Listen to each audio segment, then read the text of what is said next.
In 1994, in the Japanese shipyards of Hayashikan, a giant of the seas was born, the ferry Naminu. Tons of steel were shaped by experienced hands, each weld a promise of safety. 20 years later, renamed SEWOL, the ship crossed the Yellow Sea carrying the dreams of thousands of Koreans. But questionable modifications turned pride into a foretold tragedy. Structures were altered to increase profit. Maximum cargo limits ignored, ballast made inadequate. The workers who welded her hull could never have imagined that their creation would carry 476 souls on its final voyage.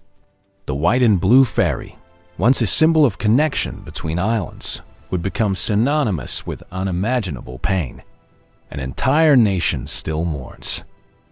On the morning of April 15, 2014, hope rises with the dawn at the port of Incheon.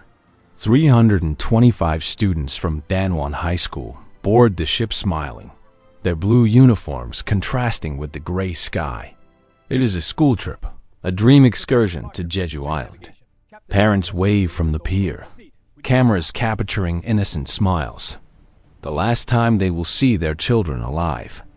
Captain Lee Jun-seok, 69, assumes command under irregular circumstances.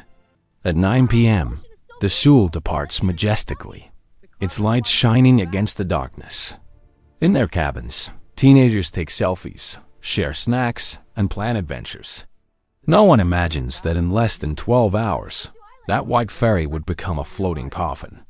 476 souls sail toward a cruel destiny. On the morning of April 15, 2014, hope rises with the dawn at the port of Incheon. 325 students from Danwon High School board the ship smiling, their blue uniforms contrasting with the gray sky. It is a school trip, a dream excursion to Jeju Island. Parents wave from the pier, cameras capturing innocent smiles. The last time they will see their children alive. Captain Lee Jun-seok, 69, assumes command under irregular circumstances. At 9 p.m., the SEWOL departs majestically, its lights shining against the darkness. In their cabins, teenagers take selfies, share snacks, and plan adventures. No one imagines that in less than 12 hours, that white ferry would become a floating coffin. 476 souls sail toward a cruel destiny. 8:49 a.m., a sudden maneuver. The SEWOL turns violently to the right. Poorly secured containers shift with brutal force, instantly destabilizing the ship. Teenagers are thrown against walls, trays fly through the air, screams echo through the corridors. The ferry tilts 15 degrees, 20, 30. Icy water floods the lower decks like a relentless tsunami. Absolute panic. Students stumble through hallways now slanted like mountains. Cell phones trigger desperate calls. "Mom, the ship is sinking." The intercom delivers a fatal order. Remain in your seats. 300 obedient students remain trapped in their cabins. Only 75 will disobey and survive. In 2 minutes, the SEWOL is lying on its side. The ocean swallows innocent lives. Time stops at 8:52 a.m. The SEWOL lies agonizing on its side, its funnel submerged, only half of the hull visible. Coast Guard helicopters arrive after 2 crucial hours have been wasted. Divers plunge into the murky waters, but it is too late. 304 souls remain trapped inside the metal belly. For days, rescue teams work tirelessly, yet recover only lifeless bodies. The sea returns school backpacks, soaked blue uniforms, cell phones with messages never sent. Families camp at the port of Jindo, refusing to leave their children alone in the cold ocean. Each body recovered is a small, bitter victory, an impossible farewell. 75 survivors carry eternal guilt. 9 bodies will never be found. The ocean keeps its secrets. The nation weeps uncontrollably. Ansan, the hometown of Danwon High School, turns into a living cemetery.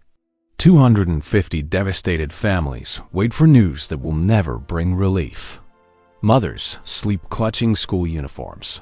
Fathers lose their minds to unbearable grief.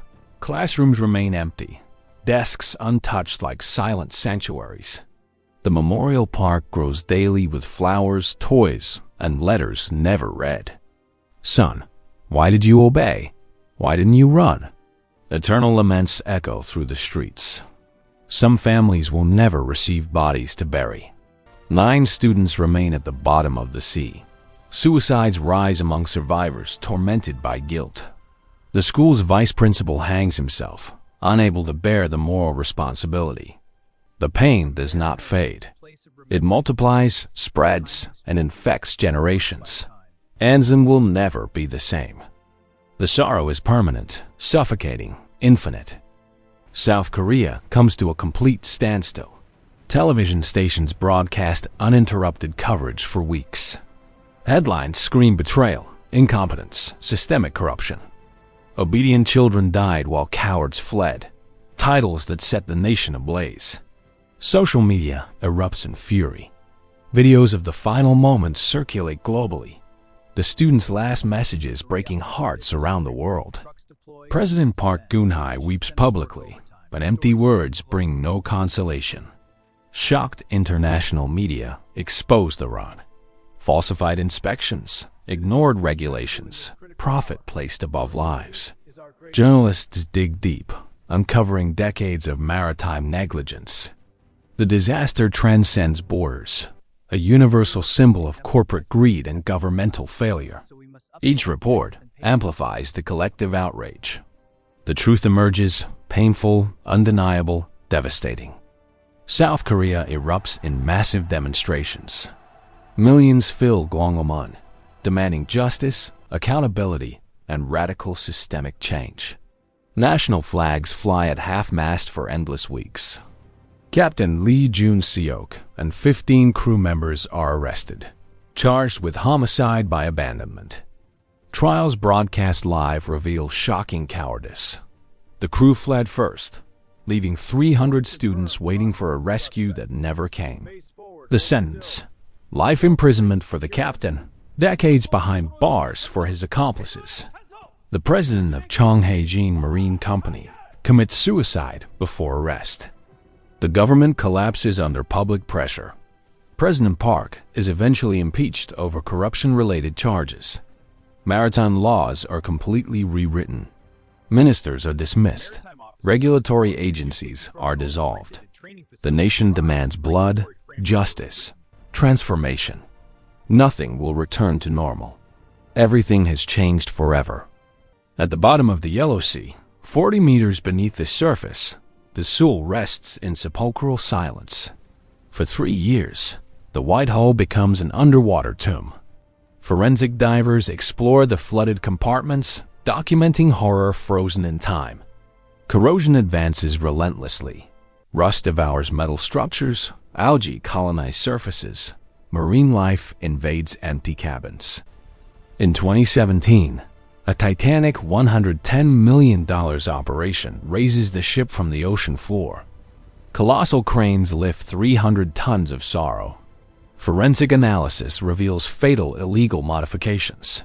Inadequate ballast, a superstructure irresponsibly expanded. Scientists examine every inch, searching for definitive answers. 9 bodies are finally recovered from the rusted belly. The SEWOL emerges as physical evidence of criminal negligence. Researchers transform tragedy into knowledge that will save future generations. 10 years later, SEWOL remains an eternal symbol of lives stolen by greed. The Anzin Memorial receives millions of visitors. Students learn that blindly obeying orders can cost their lives. New South Korean maritime laws have become among the strictest in the world. Relentless inspections, intensive mandatory training, zero tolerance for violations. No ferry operates without redundant safety systems. The sacrifice of 304 was not in vain. Park Ji-young, the heroic crew member who saved 20 lives before dying, inspires generations. Families have transformed pain into activism. Remember SEWOL echoes forever. The tragedy taught a bitter lesson in humanity. Profit is never worth more than a human life. Every April 16th, sirens sound across Korea at 8:49 a.m. Time freezes. The nation weeps. The memory will never fade. They live in our hearts forever.